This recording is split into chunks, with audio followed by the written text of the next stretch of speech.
So then, you've tried using LinkedIn messages as a marketing channel.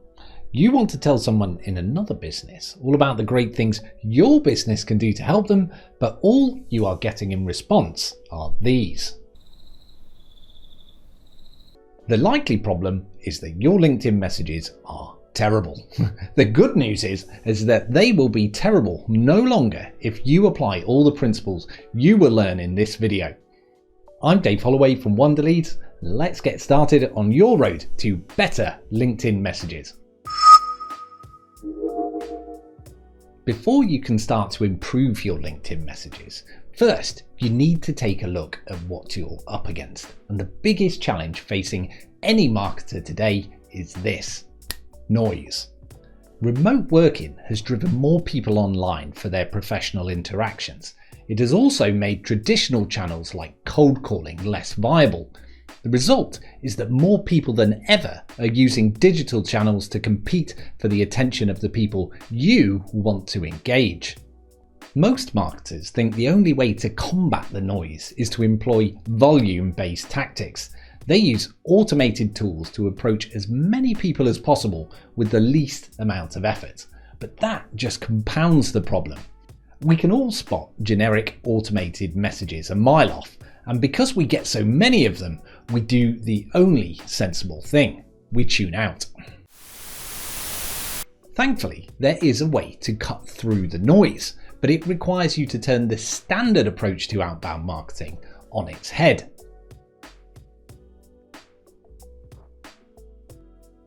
Instead of looking at what most marketers do and look for ways that are as easy as possible to scale, you need to look for ideas that are as difficult as possible to scale. Why? Because doing so makes you focus on the people you really want to contact, the people who will see the most value in what you offer. It will force you to develop content that is highly relevant to those people, creating a standard of communication that very few are willing or able to match. And that is when you start to rise above the noise. So, your first important decision is to decide on precisely who you will be targeting.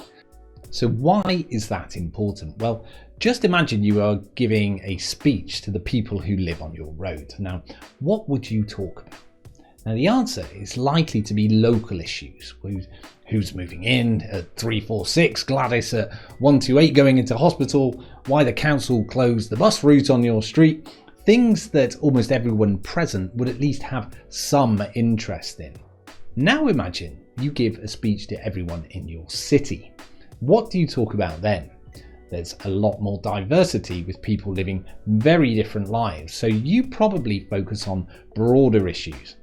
The new East Side bus station, improvements at the West Side Hospital, upcoming road closures in the Northern Quarter, things likely to be relevant to the majority, but inevitably irrelevant to many others. Now, imagine that you are giving a speech to an entire country. Now what do you talk about? Yes, a few people may still know each other, but the range of individual experiences is enormous. So you're forced to talk in even broader terms: the national economy, the national education system, the national healthcare system, things that affect everyone, but in such polarized ways that many people find the discussion irrelevant. Now, this isn't a lecture on why people are disengaged from national politics, but hopefully you can start to see my point. The wider the audience you try to speak to, the broader the language you must use, making the message less immediately relevant to an increasingly high percentage of people. To maximize your chances of engagement, focus on your smallest viable audience, the group of customers capable of sustaining your short to medium term business objectives. Ideally, you need strong credentials to back up your expertise in serving that group of customers. For example, excellent case studies, awards, press coverage, anything that provides third-party validation of the quality of your work. The more numbers that you can access that demonstrate the tangible difference that your business makes to the bottom line, the better. If you are just starting out and don't have that wider market validation, then you are going to have to work a little bit harder. You'll need to create a compelling story, that paints a clear picture of the exact problems your targets are likely facing and how your solution can alleviate those problems. You'll have to find other ways of reinforcing your credentials, either through your work history, personal or professional experiences, awards and recognition you've received, anything that underpins your value. Once you've defined those things, you've got to work out how to get people's attention. Now, as we've already discussed, you are up against a lot of competition, so there is no point in just following the herd. And here's what most LinkedIn marketers do. They send a long-winded LinkedIn message explaining how their service is the best product on the market and pushing you for a meeting. And there are some fundamental problems with that approach. Firstly, these messages are invariably too long. Now, everyone is short of time and no one wants to waste theirs reading reams of text from a stranger talking about how brilliant they are. Secondly, it's too boring. People don't read, they scan. And if they can't detect something interesting within the first few milliseconds of looking at it, they zone out. Thirdly, it's impersonal. Now, whether you have handwritten your message or not, everyone knows that billions of personalized messages are sent out every day. And all they require is some automation software, a database, and one or two carefully positioned merge tags. Now remember my golden rule. It's not personal if a machine does it for you. Finally, it's unrealistic. 95% of the people you approach are not ready to buy from you, so pushing them into a meeting now to discuss something that isn't on their radar demonstrates a huge lack of awareness, and who wants to do business with people like that? One of the best ways of grabbing people's attention is to use images. Now, they say that a picture paints 1,000 words, so use that to your advantage. Get creative with the images you employ. Use GIFs maybe, and don't be afraid to raise a smile. And remember, even if the people that you are approaching work for the most boring organisation on earth, they are still just ordinary people. They have a sense of humour, and if you can break the ice by making them laugh, then the chances are they will warm to you more quickly. The problem is, you still need to deliver a valuable message. No matter how awesome your meme generating skills are, there is only so much you can say in a static image. You need to communicate information visually and quickly, and the best way to achieve that is to use video messages.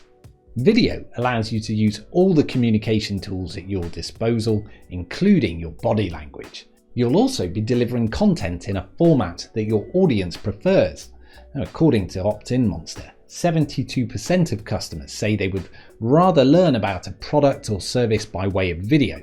In fact, 84% of people say they've been convinced to buy a product or service by watching a brand's video.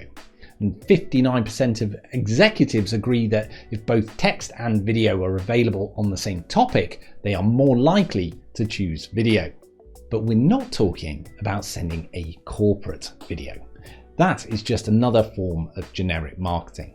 It doesn't demonstrate any value to the individual and nothing that will compel them to respond. You might have heard of the law of reciprocity. It's essentially an inbuilt psychological need that almost everyone has to respond to value that has been presented to them. That is a powerful trigger that can help to generate responses to your messages. The problem is that the threshold for activating that trigger has raised dramatically over the years. People used to be impressed by an email that used your name and company. It was like they really cared. But now we know it's just a quick way for spammers to get your attention. Yes, people might like a generic video that you've put together, but that is very unlikely to compel a response. That's because it's obvious that you haven't gone to a huge amount of trouble for them. Now, people are inherently self-absorbed, and if you want to make a great impression on someone and really get their attention, then you need to make the content about them. You have to demonstrate that you have gone over and above for the individual to earn their response. And that's what successful outbound marketing through LinkedIn really comes down to. Putting in the effort to earn your responses.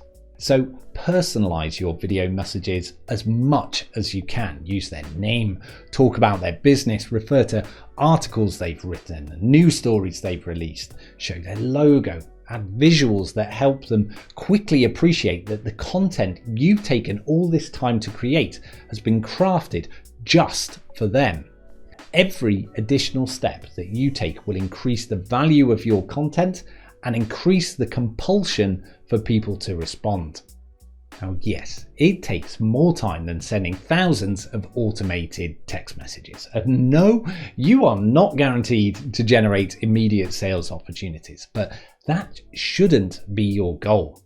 Your goal as a B2B seller is to build long-term, meaningful relationships. You want to plant lots of healthy seeds that can grow into opportunities over time.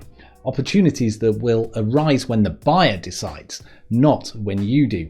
Personalized video messages are by far and away your best chance of achieving that objective. I hope you enjoyed this video, and if you did, please hit the like button and remember to subscribe to the Wonderleads YouTube channel for instant access to all our latest B2B marketing advice and the occasional comedy interlude. If you have any specific questions or feedback, then please let me know in the comments. In the meantime, thanks again for watching, and I will see you again soon.